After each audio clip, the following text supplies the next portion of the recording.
Your CEO, Luca De Meo, speaking earlier, said that Renault is working with Nissan executives to make sure the fire doesn't take over the whole house.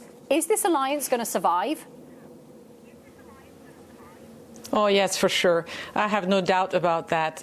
Yes, it's true that Nissan has difficulty, Mitsubishi has difficulty, we have difficulties. But I think it's on top, it's even more when you have difficulties that you see the necessity to share costs, to share technology, and to be strong in your alliance. And that's exactly what we're doing. I mean, the difficulties that we show now, we knew them when we presented the alliance plan back at the end of May. So there is nothing that has changed since what we announced to you at the end of May. We're working on it. At the end of May, we explained the logic, the strategy, the idea on how we want to work. Now we're working on the implementation, project by project, region by region, of what it means exactly. Despite all our difficulties, the work on the alliance is going on, and it's going on at the right pace. No worry about that. Well, speaking of the pace, Clotilde, can you give some guidance on when Renault will no longer be hobbled by Nissan's difficult financial situation? Well, it's difficult to say because first it's Nissan who has to say that. But if you look at the announcement of Nissan earlier this week, they said that they will have a difficult year, clearly, on the 2021 year, and that they hope that it will gradually recover up until 23-24, as their fiscal year is ending end of March, as you know. So we will have to bear and help our friends for the next 2 to 3 years before they come back to a more positive grounds, I would say. Yeah. Talk to me then about cost cuts at Renault. Of the 14,600 job cuts planned globally, it includes 4,600 in France. That's 10% of the workforce. How are the discussions going with unions?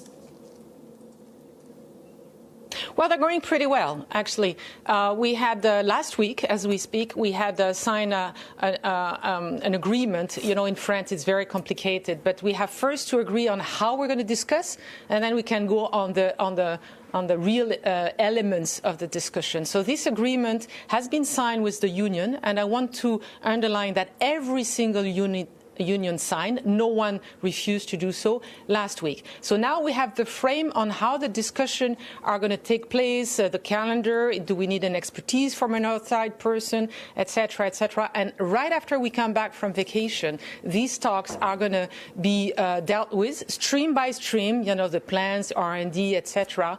Everything is now planned, so it's going as planned. We knew it was going to take time, and that's one of the reasons why we announced very early what would impact notably plans, even if it's beyond 2022, because we knew it was going to take time.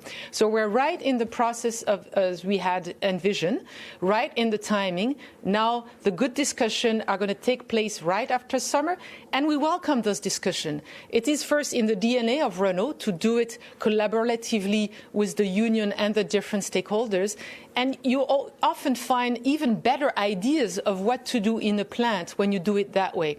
If I take the plant that we have in France, where we want to implement a circular economy, since we have started to discuss with our unions, we have more and more ideas of what this means and what could be done in order to implement circular economy in the plant. So everything is going according to plan at this stage.